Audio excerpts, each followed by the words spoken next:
Yo, what's up, my man? Nothing much, chilling. Yo, what's up, man? We in the lab. It's the Behind the Creator, and we got my man Michael Prince over here, bro. What's up, man? How you doing? Amazing. Amazing. So tell me a little bit about how did you get into playing the violin? Mm. Started when I was the violin started when I was 5.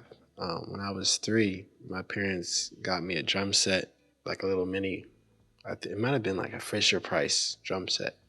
They got it for me, and I basically had to learn how to play it. I got some videos to watch, and I just basically taught myself playing along. Then violin, picked that up when I was in kindergarten, kind of the transition kindergarten to first grade. They were like, okay, when you come into first grade, you're going to choose an instrument. So, like, think about it as a kindergartner. And so I kind of chose the violin, even though I'd been playing the drums. It was kind of weird, random. Hmm. And then when did you realize you was like, bro, I'm cold. I mean, still don't think I'm really that cold compared to like other musicians, but I kind of decided to kind of go in a different route probably junior year of high school because I was going to be a mechanical engineer like I wanted to all my life, all the way up until junior year of high school. Then I was in church hearing the music and seeing them playing. I was like, man, they get to like actually play music like for their career. And I was like, I could easily do that. And so I was like, let me become a music major. And then, however, it's like, how do musicians really get paid? And I had to take the route of music education because it's like you have to get a job directly out of school if you're a music major. And if you're just a music major, you have to be like outstanding. Like the world has to be already seeing you. So I was like, okay, let me be an educator, get that teacher certificate so I can start teaching, have a job immediately. And I decided to change that up and just do normal violin performance when I was a junior in college at OU, switched my major. And then I just told myself, Why'd you I'm switch? because it was getting like music education. It was like 50% music, 50% education at first, like a good balance of like the course load. And then it like became like 30% music and 70% education. And I was like, okay, I'm doing this for the music, not necessarily the education. Like I would know how to, teach. We've learned how to teach already. And we were kind of learning like a bunch of like fundamentals and like teaching philosophies and stuff like that. And I'm like, I really want to be a musician. I don't want to necessarily have to only teach. And so I kind of dived more into the music and just exploring, I guess. It gave me more time to explore because with music education, I was just doing the education courses and that was the bulk of my music. But with normal music, I was able to take a jazz course. I took jazz improvisation senior senior semester, ended up playing with the jazz band too.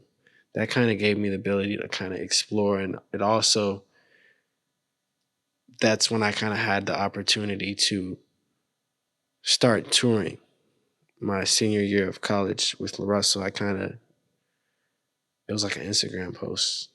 Just tagged him and he saw it and he flew me out to California to do a show. And then I was touring with him ever since that. Kind of on the weekends, I would like disappear, go fly and do a show and then come back. How was that balancing school and that job? It was really hard, honestly, because I also worked and Where'd you work at? I worked at Chick-fil-A in the cafeteria at OU and I had to meet like an 18-hour a week requirement. Plus I had my um my orchestra rehearsals too. So I had to balance all that. So it was a lot. It was tough, I'm not gonna lie. And like when we would travel to California, we would obviously spend money there too. So Mm. it's like I'm a college kid, like going, and yeah, our flights and stuff were getting covered and we were getting paid for it.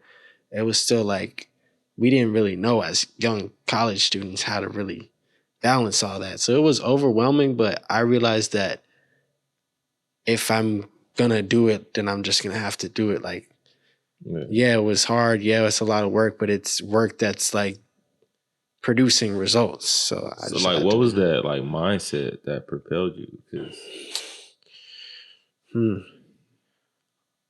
I think I was sitting in a hallway and a black dude walked past me in the music building, and you really don't ever see black people in the music building. So I was like, "What's up?" And he's like, "Oh, how's it going?" He said, "I'm a choral conducting doctorate student." And I was like, "Whoa." It's like, "That's a lot of school." And he was talking about, look, like the people in the orchestra are one thing, but the people that really are making the money are the people that are directing the orchestra. And so through that, I saw that as, okay, I'm going to extend my education. I'm going to go to grad school for um, jazz violin and then probably doctorate level conducting. So I could just be like, oh, I can play anything and I can also know how to conduct. And I thought that school and course load was the route to that. what was the But real route? just working and just doing it, honestly, I feel like you can really do anything and you don't have to necessarily be versed in like a professional or a superstar. As long as people can connect with your story, like they're going to support it. Mm-hmm. And for me, that's like been through everything. I've been told I can't do a lot of things. And I just showed that I could do those things by doing the work and not really caring. And then like, it's like, for me, it's like I've been told, oh, you can't rap. Oh, you can't sing. But like, if I rap and sing enough times and enough people slowly start like seeing that, oh, he raps, he sings, but he doesn't have to be a rapper or a singer. He's just a regular person, Mm-hmm. just doing what everyone else, does creatively. He just did it so many times that it actually got him somewhere. Like for me, it's like I'm not a very. There's violinists that are crazy out there, but I just put up the most shots. Honestly, like I was posting 3 times a day for a whole summer. Like waking up in the morning, putting the phone, recording Logic, editing the videos, and then it got like, and a lot of them didn't stick until like it was probably posting a year 3 times a day before I had my first viral clip. And then once something goes viral, then it's like everything goes viral because they see all the shots that were misses. Mm-hmm. They can just scroll back and see, oh, this person has actually been grinding. Oh, we see this person being themselves on their platform and being super transparent. So that's someone we can actually support. Like, it's also someone that looks like us and that is not trying to look not like us. Because a lot of people, like, they'll get to whatever status they get to, and then it's like they change. There's like a whole new persona. But for Mm-hmm. me, it's like, I think with my social media platform, I can be as transparent as possible and Mm-hmm. just live life and do anything, really. So we being honest, I feel like you literally just gave the blueprint, and that's with Yeah, anything, like yeah. literally anything. And it's that simple too. Like, literally, if there's nothing that you really can't do, and I also feel like there's no limits. Like, there's no use in stopping. Like, I think last night I was thinking like just being able to live comfortably, that's like so many people's dreams. And it's been so many people's dreams for like a long time. But once you're at that point, it's like a lot of people just like are content and are like, okay, well, I made it. Well, what next? And then they kind of get comfortable and they see the dreams that they used to have being like done from other people and other people's perspective, and then they're like, man, why did I stop? Mm-hmm. But it's like, if you just keep going, keep improving, keep trying different areas to kind of like test out the waters and stuff, it's gonna work out eventually. Mm. So you heard it here first. That's the blueprint. Literally, Yeah. that's the blueprint. Really, posting is the blueprint. Content, like, that's free advertising. Like, a lot of people used to tell me, like, why do you post so much? Why do I wake up and see you on my timeline? Why this, that? And I'm like, look, I don't, I'm at a point where I don't even like scroll on social media. For me, like, I'd rather be the producer of the content than the consumer. Like, someone just sitting there in the morning, just scrolling, like, being influenced by media, being influenced emotionally. Like, they see one post and that'll make them, instantly go buy something. Or I don't want to be that person. I'd rather be the person that's just Producer. being myself, going out fishing, doing random stuff, and basically getting paid by people that actually support it by them just consuming the content. Dope. So, what would you say is it that you really want to do? I want you to speak it out into the world. You know what I'm saying? Hey, what I really want to do is just, go to a house in the woods and fish and chill. And that's what I've done. That's I feel like there's nothing really, there's not a goal that I can set right now that's not going to already be achievable. Mhm. Cause like for me, it's like when I just think of a goal or write down a goal, and it usually happens. Okay, so tell me about your goal setting process. Well, literally, like, it might have been probably like a month ago.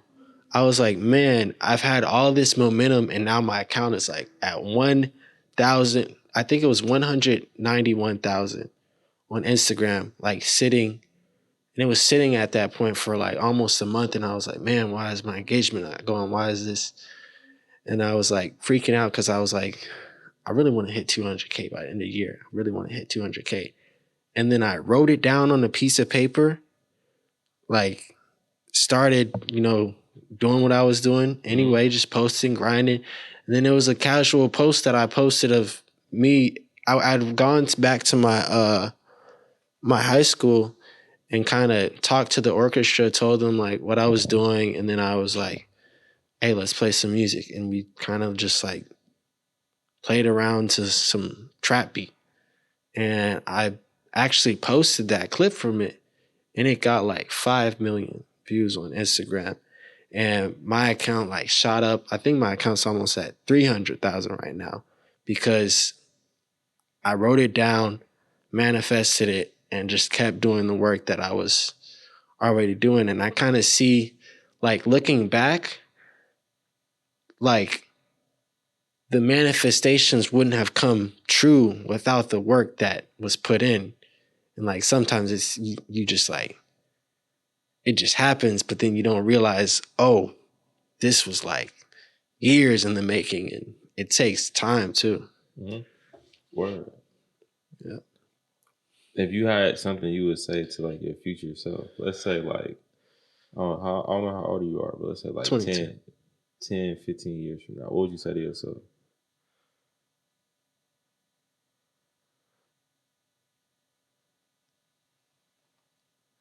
That's a good I'd question. probably tell myself, thank you for making difficult sacrifices. Because a lot of times, like, I sacrificed, I guess, being in social settings, enjoying the social college experience. Because like I was really like almost a hermit for 2 years in college, just grinding, just working in, because I was working so much. I had to work basically to keep my housing. It was like 18 hours a week and you would get free housing. So I was like, I gotta work. And then it's like I worked even more when I was gone doing the shows and stuff. And people don't realize that, yeah, like it's traveling, it's glorious, but like you're working. That's tiring. Touring is really tiring. Bro. Like you would get back, have a class the next morning, and it'd be crazy. How many cities did you go to? I don't know how many cities, but I know last year we did 59 shows, I think. Crazy, Yep. bro. I literally went to back to back cities like each weekend, like for like the camera stuff. I was like, bro, I'm tired, man. So Yep. 50 cities is like crazy. Yep. And some of those were like long stretches. I think this is the longest I've been in Houston for one time. Hmm? Because we're kind of getting ready, and I'm kind of trying to plant myself here for just a month before I go back to California for real. Okay, well, what's next for you, bro? I'm touring the next year, Hmm? and come February, I'm incorporating the Hood Orchestra tour with the tour with La Russell, and I'll be living out there in some like it's kind of like an artist residency almost. Hmm?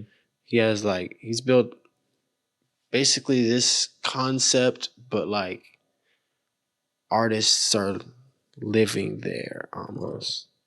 Yeah, but I'll be touring with him. Tell me more about the orchestra, though, man. Like, what is that? Like, how did it come about? Like, The orchestra, yeah, talk to me about that. um, that masterclass, that video that went viral, like I saw that and I realized I don't need a PhD to conduct an orchestra to music I want to conduct to. Like I was just like, hey, dude, play this. Hey, you play this. And like it happened. And that was music that was enjoyable to me. And so I realized, and then I saw the Metro Booming thing that he did with the orchestra. And I honestly was not impressed because I'm like, instrumentalists are so much more capable than what is put on a page in front of them. And I Hmm? was seeing all the instrumentalists like playing with the music.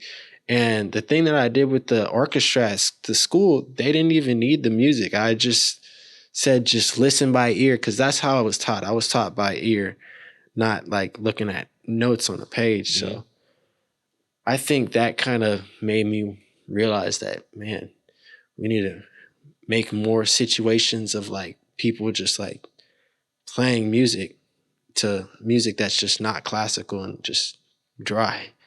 But yeah, that's kind of.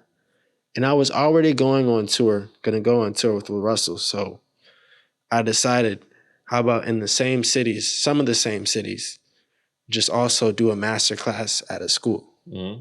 and kind of get them involved, kind of get students seeing these instruments being played in ways that aren't just, Traditional. yeah, because people that's the only reason people weren't involved in orchestra in school, because it's like orchestra kids were weird.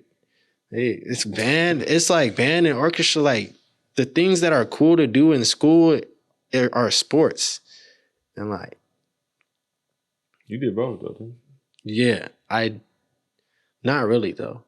you? I only played at the Y. I never did AAU. Our high school didn't have sports, but I made a sports team. I made a basketball team my senior year, and we like played against some club teams. Had a YouTube channel for it. It was kind of more like a troll. I Honestly, it was some content. It was fire. Sometimes blueprints were created by people that want things done a certain way or want certain outcomes. However, I think that kind of just puts you into a matrix if you're just following a blueprint.